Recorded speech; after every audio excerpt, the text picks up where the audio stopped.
دیوانہ عشق احمد کو زنجیریں سجدہ کرتی ہیں، بیدار مقدر والوں کو تقدیریں سجدہ کرتی ہیں۔ میلاد نبی کا دن آیا، توحید کا پرچم لہرایا، اے صلی علی بت خانوں میں تصویریں سجدہ کرتی ہیں۔ سر کا مکان کسریٰ کا محل مائل بزم میں ہے، سر کے بل بنیاد دو عالم آتے ہیں، تعمیر سجدہ کرتی ہیں۔ حسنین صفت جو بن کے رہے، ہر ظلم سہے پر اف نہ کرے، اس مرد مجاہد کے آگے شمشیریں سجدہ کرتی ہیں۔ صدر ربیع الاول کا مہینہ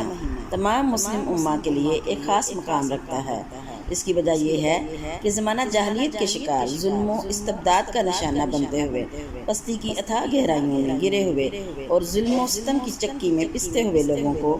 آسمان لازوال پر نور کا ایک چمکتا ہوا ایسا روشن ستارہ دکھائی دیا کہ جس کی چمک نے دو جہاں کو تابندگی سے منور کر دیا۔ وہ ایک امی کے ہر دانش کو ٹھکراتا ہوا آیا، وہ ایک دامائے بخشش پھول برساتا ہوا آیا،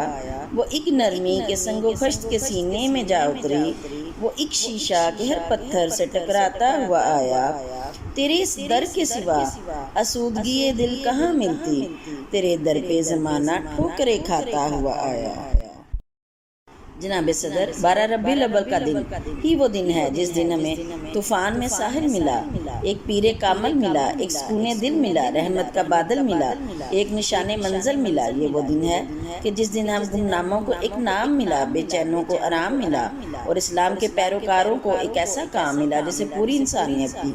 فلاح کے لیے جنت کی ضمانت بنا کر پیش کیا گیا۔ میلاد النبی کا دن اس قدر مبارک اور معتبر دن ہے کہ اس دن صاحب قرآن، صاحب عزت و عرفان، صاحب فرقان، صاحب حیا و ایمان، صاحب مکان و لامکان، عزت و شرف انسان الغرض آقا دو جہاں کا ظہور کچھ اس انداز میں ہوا کہ چمن کھل اٹھے، کرن جگمگا گئی، مسکن آباد ہوئے، پون لہرا اٹھی اور صحن عرب نعرہ رسالت کی پکار سے گونج اٹھا۔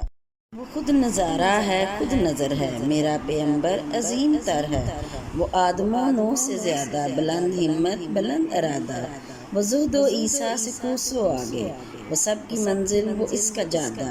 ہر ایک پیغمبر نہا ہے اس میں، ہجوم پیغمبرا ہے اس میں، وہ جس طرف ہے خدا ادھر ہے، میرا پیغمبر عظیم تر ہے۔ اس دن میرے پیارے نبی کے آنے سے نماز کو سرور مل گیا، سجدے کو تقدس مل گیا، جبین کو سجدہ مل گیا، بے سہاروں کو سہارا مل گیا، بے قراروں کو قرار مل گیا، عاشقوں کو محبوب مل گیا، بے صبروں کو صبر مل گیا، عاصیوں کو اکرام مل گیا، متقیوں کو انعام مل گیا۔ بلکہ اگر میں یوں کہوں تو بہتر رہے گا کہ میرے نبی کے آنے سے نبیوں کو امام مل گیا۔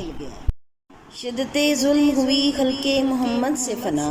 جتنے شداد تھے ہر ایک نے دم توڑ دیا، تھا برہمن کو بہت رشتہ زنار پہ ناز، آپ سے سلسلہ جڑا تو صنم توڑ دیا۔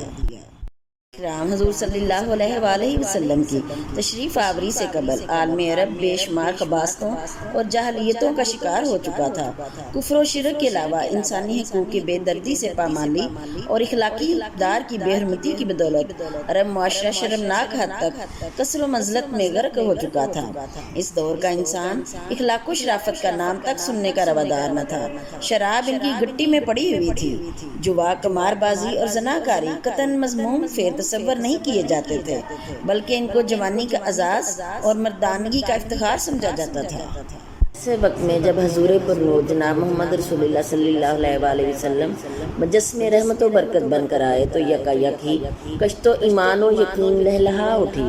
شاعر نے اسی احساس کی ترجمانی یوں کی ہے: سلام اے آمنہ کے لال، اے محبوب سبحانی، سلام اے فخر موجودات، فخر نوع انسانی، تیرے آنے سے رونق آ گئی گلزار ہستی میں، شریک حال قسمت ہو گیا پھر فضل ربانی۔ صدر محترمہ حضور پاک صلی اللہ علیہ وسلم کی زندگی وقت کے ہر پہلو پر محیط ہے۔ ایک عام انسان کی حیثیت سے دیکھیں یا محبوب خدا کی حیثیت سے، مکہ کے شہری کی حیثیت سے دیکھیں یا دو عالم کے حکمران کی حیثیت سے، عطایت گزار بیٹے کی حیثیت سے دیکھیں یا مہربان والد کی حیثیت سے، منصف اعلیٰ کی حیثیت سے دیکھیں یا سپہ سالار کی حیثیت سے، قانون دان اور قانون ساز کی حیثیت سے دیکھیں۔ یا سرور کائنات کی حیثیت سے، سید البشر کی حیثیت سے دیکھیں یا امام الانبیاء کی حیثیت سے، غرض کہ انسانیت کا قافلہ جس راستے سے بھی گزر رہا ہو، نبی کریم صلی اللہ علیہ وآلہ وسلم کی سیرت اسے رہنمائی کے آداب سکھاتی رہے گی۔ عزیز بہنوں، لاکھوں درود اور سلام ہو اس رہبر اعظم پر کہ جس کا پاکیزہ کردار مادیت کی تاریکیوں میں بھٹکنے والوں کو یہ پیغام دے رہا ہے کہ